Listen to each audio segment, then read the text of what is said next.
नमस्कार दोस्तों, आपका हमारे YouTube चैनल धार्मिक कथाएं और कहानियां में स्वागत है। आज मैं आपको मोक्षदा एकादशी व्रत की कथा सुनाऊंगी। अगर आपको यह कथा अच्छी लगे तो आप वीडियो को लाइक, सब्सक्राइब और शेयर जरूर कीजिएगा। आइए सुनते हैं मोक्षदा एकादशी व्रत कथा। आज मार्गशीर्ष मास के शुक्ल पक्ष की एकादशी तिथि है और इस एकादशी को मोक्षदा एकादशी के नाम से जाना जाता है। कुछ स्थानों पर इसे मोक्षदा ग्यारस या वैकुंठ ग्यारस भी कहते हैं। मोक्षदा का अर्थ होता है मोक्ष को देने वाली। इस एकादशी के दिन ही भगवान श्री कृष्ण ने अर्जुन को भागवत गीता का उपदेश दिया था। इसीलिए इस एकादशी को गीता जयंती के रूप में भी मनाया जाता है।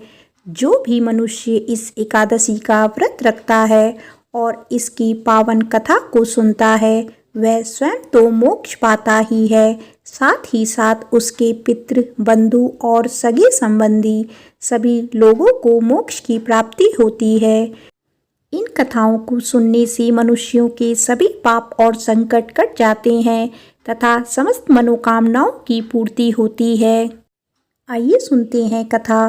अर्जुन ने उत्पन्ना एकादशी की उत्पत्ति, महिमा, महात्म्य आदि सुनकर भगवान श्री कृष्ण से कहा, हे परम पूजनीय भगवान श्री कृष्ण, हे त्रिलोकीनाथ, आप सभी को सुख व मोक्ष देने वाले हैं। मैं आपको प्रणाम करता हूँ।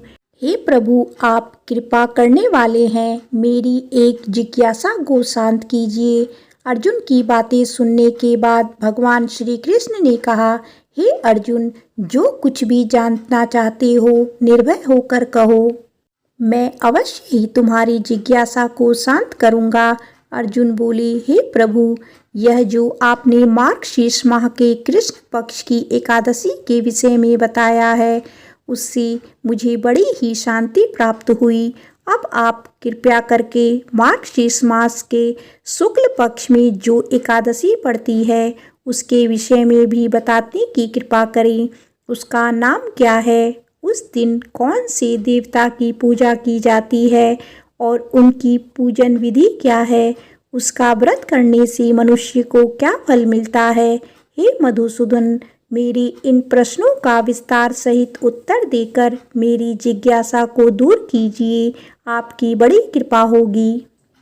अर्जुन की जिज्ञासा सुन श्री कृष्ण बोले, हे अर्जुन, तुमने बहुत ही श्रेष्ठ प्रश्न किया है, इसीलिए तुम्हारा यश संसार में फैलेगा। मार्गशीर्ष माह के शुक्ल पक्ष की एकादशी अनेक पापों को नष्ट करने वाली है।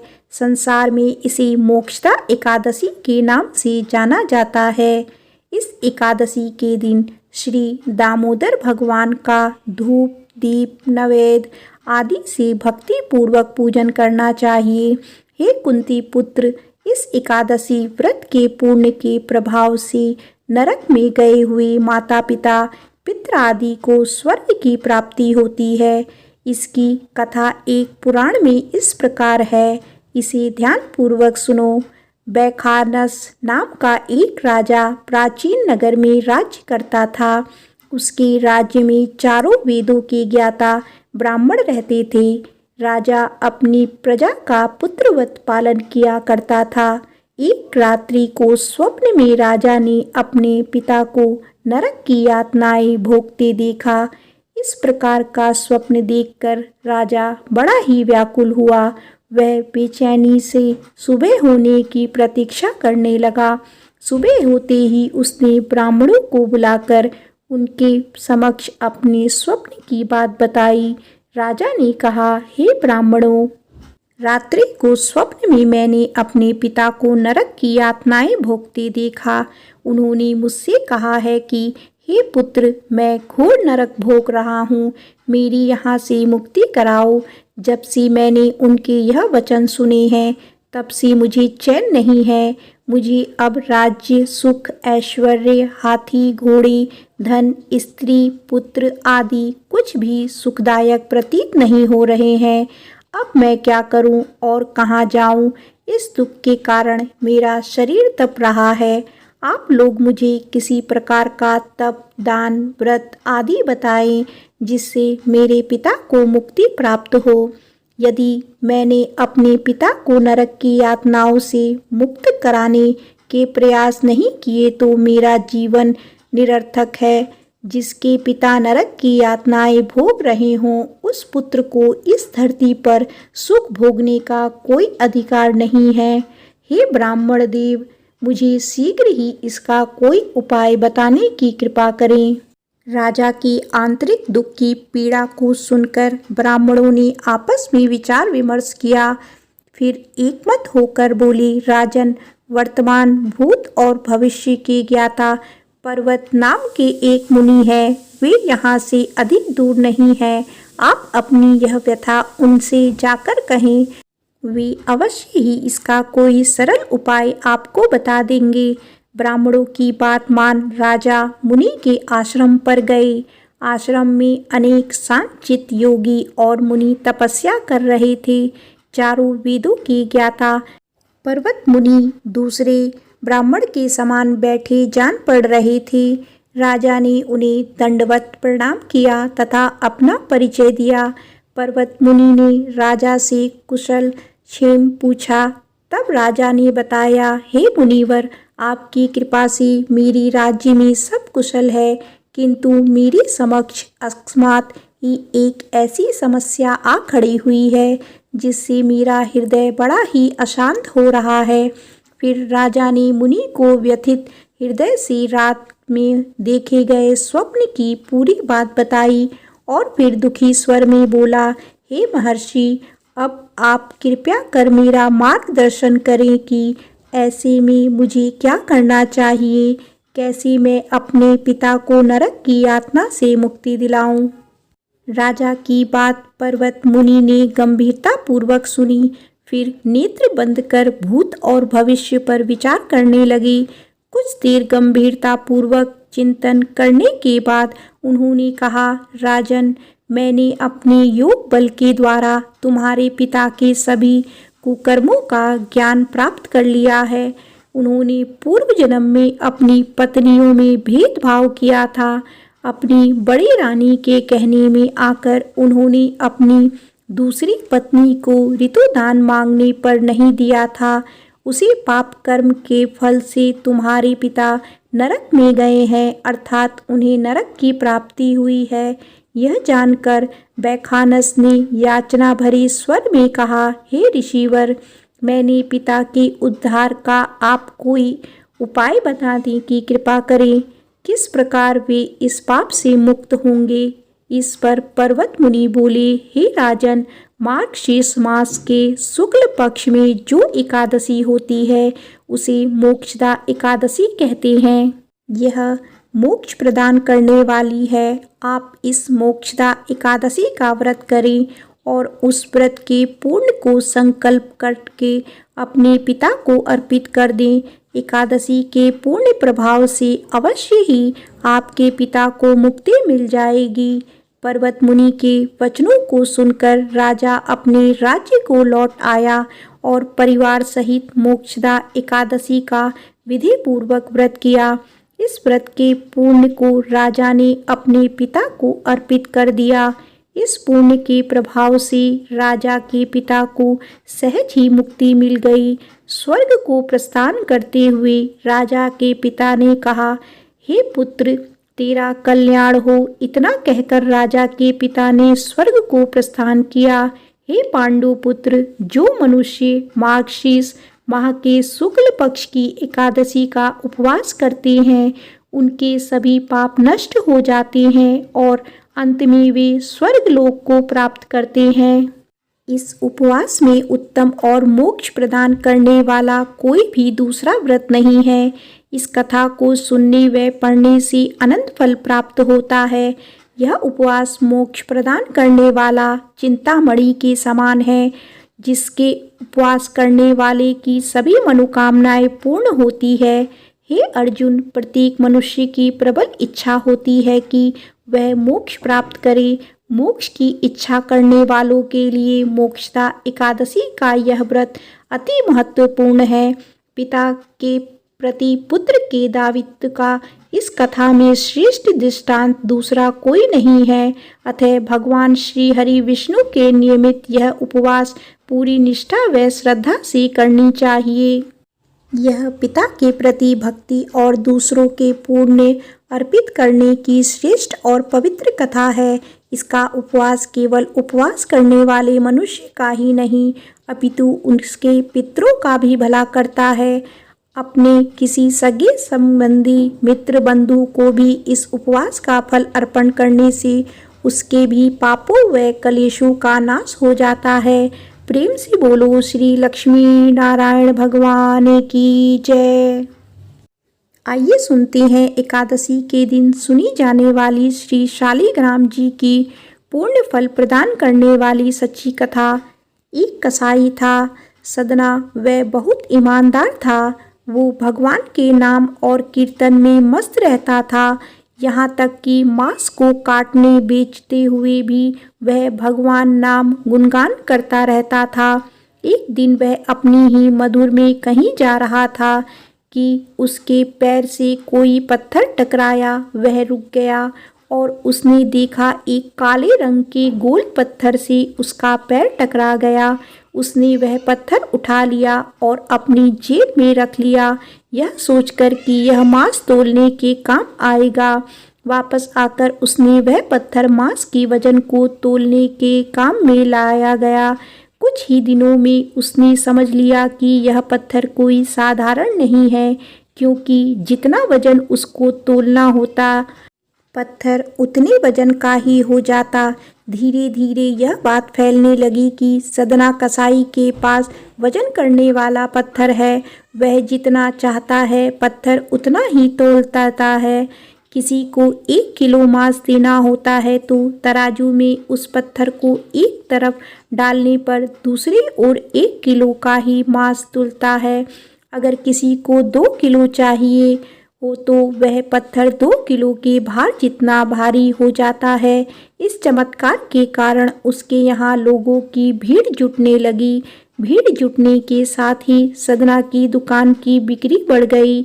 यह बात एक ब्राह्मण तक भी पहुंची। हालांकि वह ऐसी अशुद्ध जगह पर नहीं जाना चाहते थे जहां मांस कटता हो या बिकता हो, किंतु चमत्कारी पत्थर को देखने की उत्सुकता उसे सदना की दुकान तक खींच लाई। दूर से खड़ा वह सदना कसाई को मांस तोलते देखने लगा। उसने देखा कि कैसे वह पत्थर हर प्रकार के वजन के बराबर तोल रहा था। ध्यान से देखने पर उसके शरीर के रोए खड़े हो गए। भीड़ के छटने अर्थात कम होने के बाद ब्राह्मण सदना कसाई के पास गया। ब्राह्मण को अपनी दुकान में आया देखकर सदना कसाई प्रसन्न भी हुआ और आश्चर्यचकित भी। बड़ी नम्रता से सदना ने ब्राह्मण को बैठने के लिए स्थान दिया और पूछा कि वह उनकी क्या सेवा कर सकता है।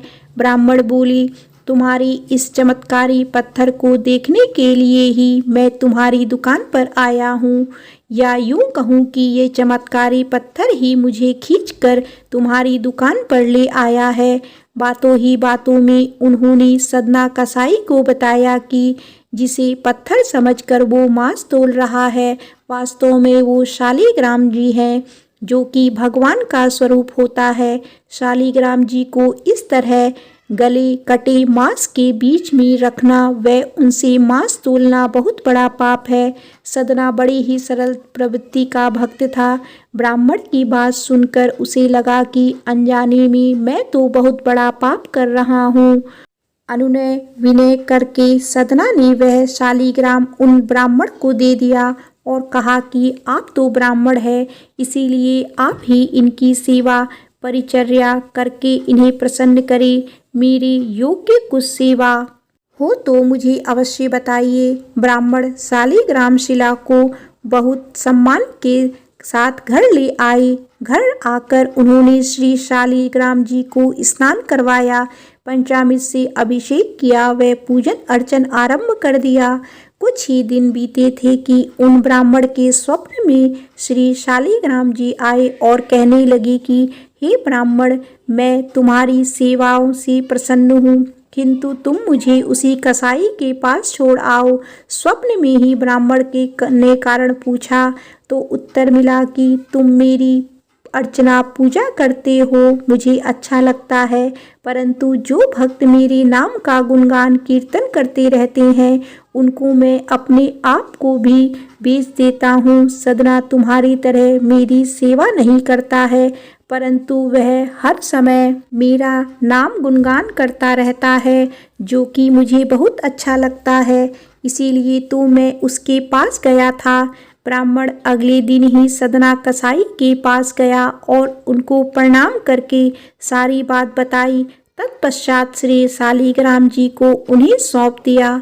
ब्राह्मण की बात सुनकर सदना कसाई की आंखों में आंसू आ गए। मन ही मन उन्होंने मांस बेचने और खरीदने के कार्य को तिलांजलि देने की सोची और निश्चय किया कि यदि मेरे ठाकुर को कीर्तन पसंद है तो मैं अधिक से अधिक समय नाम कीर्तन ही करूँगा। बोलिए श्री शालिग्राम भगवान की जय। आइए सुनते हैं 11 माता की कथा। एक बार की बात है, एक राज्य में एक राजा रहता था। राजा बहुत ही बुद्धिमान और बलशाली था। वह सदैव अपनी प्रजा का बहुत ही अच्छे से ध्यान रखता था। प्रजा भी अपने राजा को बहुत पसंद करती थी। राजा की 2 बेटियां थीं। राजा अपनी दोनों बेटियों से बहुत ही प्रेम किया करता था। राजा की दोनों बेटियां बहुत ही सुंदर थीं, लेकिन राजा की छोटी बेटी देखने में बहुत ही सुंदर और धार्मिक प्रवृत्ति की थी। वह 12 मास 11 माता की पूजा और व्रत किया करती थी। सभी लोग राजा की छोटी बेटी से बहुत प्रेम करते थे और खूब प्रशंसा किया करते थे, क्योंकि वह बोलने में बहुत ही अच्छी थी। राजा भी अपनी छोटी बेटी को बड़ी बेटी से कुछ ज़्यादा ही प्रेम किया करता था, जिस कारण राजा की बड़ी बेटी को अपनी छोटी बहन से नफरत होने लगी। समय के साथ राजा की दोनों बेटियां बड़ी हो गई। तब एक पड़ोस के राज्य में रहने वाला राजकुमार राजा की बड़ी बेटी के लिए रिश्ता लेकर आया। जैसे ही उस राजकुमार की नज़र राजा की छोटी बेटी पर पड़ी तो वह राजकुमार छोटी बेटी पर मोहित हो गया और उसी से विवाह करने की सोचने लगा। उस राजकुमार ने राजा की बड़ी बेटी के साथ विवाह करने से मना कर दिया और राजा से कहा कि आप बुरा ना मानो तो मैं आपकी छोटी बेटी से विवाह करना चाहता हूँ। यह बात जब राजा की बड़ी बेटी को पता चली तो वह अपनी छोटी बहन से और भी ज़्यादा नफरत करने लगी। राजा की बड़ी बेटी ने अपनी छोटी बहन को अपना सबसे बड़ा दुश्मन मान लिया था और अपनी छोटी बहन से बदला लेने का निर्णय लेती है, जिसके चलते उसने सोचा कि छोटी बहन को जान से मार देती हूँ। एक दिन राजा की बड़ी बेटी ने लड्डू में जहर मिलाकर अपनी छोटी बहन को दे दिया।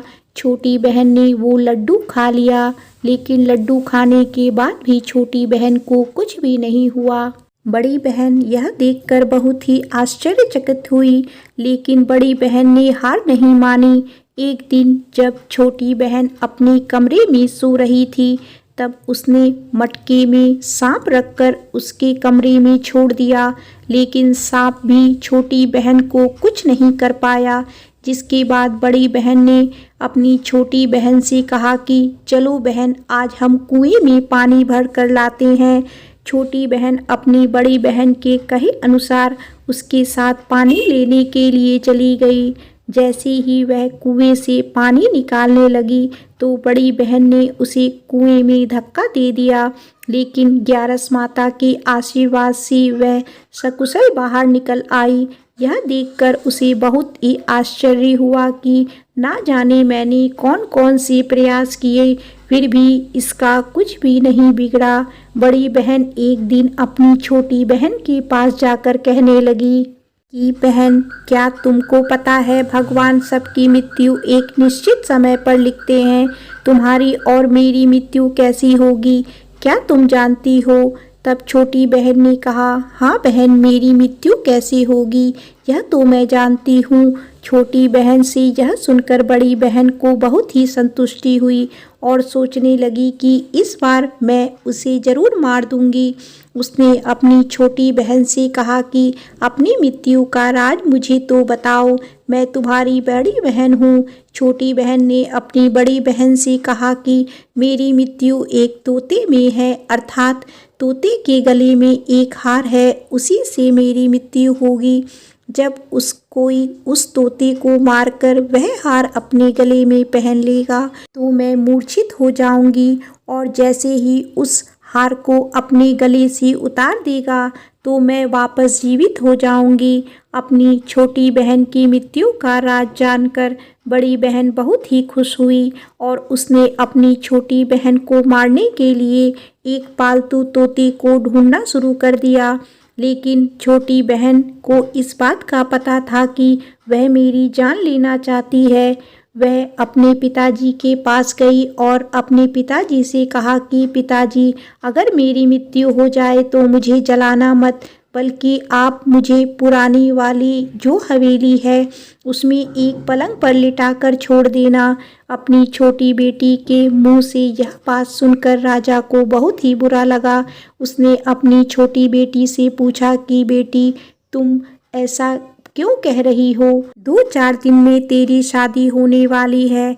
तब राजा की छोटी बेटी ने बताया कि पिताजी, समय किसी के लिए नहीं रुकता, कब क्या हो जाए किसी को कुछ भी पता नहीं है। फिर राजा ने अपनी छोटी बेटी से कहा कि तुम्हारा ऐसा बोलना मुझे बिल्कुल भी अच्छा नहीं लगता। लेकिन छोटी बेटी ने अपने पिताजी को ऐसा करने पर मजबूर कर दिया और वचन ले लिया कि मरने के बाद जलाना नहीं है। राजा ने भी अपनी छोटी बेटी की बात मान ली और 2-3 दिन बाद शादी का समय आया। पूरे घर में शादी का माहौल था और गाजे बाजी के साथ बारात आई। राजकुमार बारात लेकर राजा के घर आया। राजकुमार और राजा की छोटी बेटी का विवाह शुरू हो गया। जैसे ही राजा की छोटी बेटी राजकुमार के साथ अपने फेरे लेना शुरू करती है तो उसी समय उसकी बड़ी बहन अपनी छोटी बहन के कमरे में जाकर उसके तोते को पकड़ लेती है और उसे जान से मार देती है। तोते के गले में जो हार था उसने अपने गले में धारण कर लेती है। जैसे ही बड़ी बहन ने हार को अपने गले में डाला, उधर छोटी बहन के 3.5 ही फेरे पूरे हुए थे और वह बेहोश होकर गिर गई। इसके बाद राजा ने बड़े बड़े हकीम को बुलाया, अपनी छोटी बेटी का इलाज कराने को कहा। राजा ने कहा, कोई मेरी बेटी का इलाज कर दो, मुँह मांगा इनाम दिया जाएगा। राजा की बात सुनकर वैद्य ने जब छोटी बहन को देखा तो राजा को बताया कि आपकी छोटी बहन ना तो जीवित है और ना ही मरी हुई है। मैं तो मेरे जीवन में ऐसा पहली बार देख रहा हूँ। राजा ने वैद्य और हकीम को कह दिया कि यह बात बाहर किसी को मत बताना। अगर तुमने यह बात और किसी को बताई तो हम तुम्हें फांसी की सज़ा देंगे। राजा ने अपनी छोटी बेटी को पुराने महल में ले जाकर एक पलंग पर लिटा दिया। वहाँ पर कुछ सैनिकों को तैनात कर दिया और स्वयं महल पर आ गया। राजा की बड़ी बेटी अपने पिताजी के पास गई और कहने लगी कि पिताजी, अगर यह शादी संपन्न नहीं हुई तो आपकी इज्जत का क्या होगा? अगर आप कहो तो मैं आपकी इज्जत बचाने के लिए राजकुमार से शादी करने के लिए तैयार हूँ। राजा ने अपनी बड़ी बेटी की बात मानकर छोटी बेटी के कपड़े बड़ी बेटी को पहनवा दिए और मंडप पर भेज दिया। लेकिन राजकुमार यह जान गया था कि यह राजा की छोटी बेटी नहीं है। उसने शादी करने से मना कर दिया।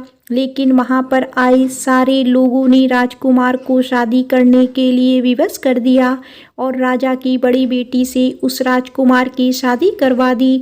बचे हुए 3.5 फेरे बड़ी बेटी के साथ दिलवा दिए गए। इसके बाद राजकुमार राजा की बड़ी बेटी को अपने महल ले गया। राजकुमार राजा की बड़ी बेटी से ना तो बात करता था और ना ही उसे पसंद करता था और ना ही उसके कमरे में जाता था। राजकुमार ने यह फैसला ले लिया कि मैं राजा की छोटी बेटी को ढूंढ कर ही रहूँगा। वह रात दिन उसे ढूंढता हुआ इधर उधर घूमने लगा। एक दिन राजकुमार अपने घोड़े पर सवार होकर राजा के पुराने महल के पास पहुंच गया, जहां पर उसने कुछ सैनिकों को देखा। महल के पास पहुंचकर राजकुमार ने जब महल को ध्यान से देखा तो वह समझ गया कि यह मेरे ससुर का पुराना महल है। तब राजकुमार ने सैनिकों से पूछा कि तुम लोग यहाँ पर क्या कर रहे हो और इस महल के अंदर उस पलंग पर कौन लेटा है। तो सैनिकों ने बताया कि यहाँ पर राजा की छोटी बेटी लेटी है। यह सुनकर राजकुमार बहुत ही खुश हुआ और तुरंत उसने मिलने के लिए अंदर चला गया। लेकिन अंदर जाकर देखा तो वह तो बिल्कुल बेहोश पड़ी हुई थी। राजकुमार उसकी सेवा करने लगा। जैसे ही रात हुई राजा की छोटी बेटी उठकर बैठ गई। राजकुमार यह देखकर बहुत ही खुश हुआ और उसने पूछने लगा कि तुम यहाँ पर क्या कर रही हो? ऐसे बीच फेरों से गायब होकर यहाँ पर क्यों चली आई? तुम मेरे साथ चलो। राजा की छोटी बेटी ने राजकुमार को सारी बात बता दी। बताया कि मेरी जान एक तोते में बसी थी और यह बात मैंने अपनी बहन को बता दी थी। मुझे पता है कि उसी ने मुझे मारने का प्रयास किया है। उसके पास एक हार है जिसको वह सुबह पहन लेती है और रात को उतार कर रख देती है। जब तक वह हार को पहने रखती है तब तक मैं मूर्छित रहती हूँ और जैसे ही वह हार को उतार देती है तो मैं जीवित हो जाती हूँ। और जब तक मेरी बड़ी बहन के पास वह हार है तब तक मैं ऐसे ही जीवित और मूर्छित होती रहूँगी। अगर मेरी बड़ी बहन के पास जो हार है वह मेरे हाथ आ जाए तो मैं हमेशा के लिए जीवित हो जाऊंगी। राजकुमार यह बात सुनकर राजा की छोटी बेटी के पास रहने का निर्णय ले लिया और बचे हुए फेरे लेकर अपने विवाह को भी पूरा कर लिया और वहीं पर रहने लगा। ऐसे करते करते काफ़ी समय बीत गया। राजा की छोटी बेटी गर्भवती हो गई। एक दिन राजकुमार को किसी काम से बाहर जाना पड़ा तो पीछे से राजा की छोटी बेटी के पेट में बहुत जोरों से दर्द होने लगा। उसने उस समय ग्यारस माता का आवाहन किया। उसके बाद ग्यारस माता वहां पर प्रकट हुई और उन्होंने उसके दर्द को दूर किया। एक सुंदर पुत्र को उसने जन्म दिया। जब आधी रात को राजकुमार बाहर से आया तो उसने ग्यारस माता को देखा तो वह बहुत ही आश्चर्यचकित हुआ। उसने तुरंत माता को प्रणाम किया। ग्यारस माता ने राजकुमार से कहा कि जब तुम्हारा बेटा 5 वर्ष का हो जाए तो तुम अपनी पत्नी का हार लाकर इसके गले में डाल देना, जिससे यह हमेशा के लिए जीवित हो जाएगी। समय के चलते राजकुमार का बेटा 5 साल का हो गया। एक दिन राजकुमार को फिर किसी काम से बाहर जाना पड़ा। उसने अपने बेटे से कहा, तुम अपनी माता का ध्यान रखना और मैं शाम तक लौट आऊँगा।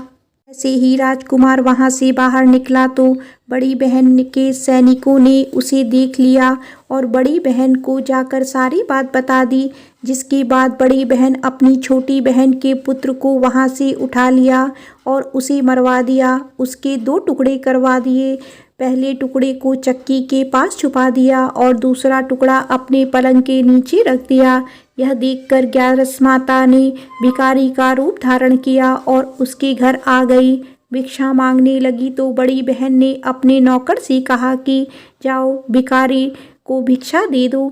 लेकिन जैसे ही नौकर ग्यारस माता को भिक्षा देने के लिए जाता है तो माता उन्हें मना कर देती है और कहती है कि मैं तुम्हारी रानी से ही भिक्षा लूँगी। नौकरों के अंदर जाकर कहा कि रानी वह हमसे भिक्षा नहीं ले रही है, बोल रही है कि मैं रानी से भिक्षा लूँगी। जब बड़ी बहन स्वयं भिक्षा देने के लिए भिखारिन बनी ग्यारस माता के पास आई तो उससे पहले ही माता एक बिल्ली का रूप बनाकर उसके कमरे में चली जाती है। वहाँ पर जो छोटी बेटी के पुत्र का एक टुकड़ा था वह उठा लेती है और दूसरा चक्की के पास से उठाकर जीवित कर देती है और वहाँ से लेकर चली जाती है और राजकुमार को सारी बात बताकर उन्हें उसका बेटा सौंप देती है। राजकुमार अपने बेटे को लेकर उस बड़ी बहन के पास जाता है और उसे कहता है कि इस बच्चे का अच्छे से ध्यान रखना। अगर तुम इस बच्चे का अच्छे से ध्यान रखोगी तो मैं तुमसे बात करूँगा, वरना मैं यहाँ से चला जाऊँगा। एक दिन राजकुमार ने अपने बच्चे से कहा कि तुम ऐसा करो, तुम्हारी माँ के गले का वो हार मांग लो, तुम्हारी जिद की वजह से वह तुम्हें दे देगी। अपने पिताजी के कहे अनुसार लड़का अपनी बड़ी माँ के पास जाकर कहता है कि माँ, मुझे तुम्हारे गले का हार चाहिए। यह सुनकर उसकी माँ को पहले तो बहुत गुस्सा आता है, पर उसको याद आता है कि राजकुमार ने कहा है कि अगर मैं इस बच्चे को अच्छे से ध्यान रखूंगी तो ही वह मुझसे बात करेंगे। वह सोचती है कि छोटी बहन अब तक तो मर गई होगी, उसे जला भी दिया होगा, अब कौन सी जिंदा होने वाली है। यही सोचकर वह हार को निकालकर उस बच्चे को दे देती है। वह बच्चा उस हार को ले जाकर अपने पिताजी को दे देता है, तो राजकुमार अपने बेटे और उस हार को लेकर वहाँ से चला जाता है और जाते हुए कहता है कि तुम हमारे लिए खाना बनाकर तैयार रखना, मैं शाम को आकर तुम्हारे साथ ही खाना खाऊंगा। यह कहकर अपने बेटे को लेकर वहाँ से सीधा राजा के पास जाता है और राजा को सारी बात बता देता है। राजा अपनी बड़ी बेटी की यह करतूत सुनकर बहुत ही क्रोधित होता है और अपनी परवरिश को दोष देने लगते हैं। राजा राजकुमार को अपनी छोटी बेटी के साथ रहने का आदेश देते हैं। राजकुमार वह हार लेकर छोटी रानी के पास जाता है और उसके गले में वह हार डाल देता है, जिससे वह जीवित हो जाती है। दोनों बहुत ही खुश होते हैं। राजकुमार अपने बेटे और अपनी पत्नी को लेकर अपने राज्य में चला जाता है। इस तरह एकादशी व्रत के प्रभाव से राजा की छोटी बेटी को अपने जीवन में आई तमाम मुसीबतों से छुटकारा मिल जाता है। प्रेम से बोलो श्री हरि विष्णु की जय, ग्यारस माता की जय।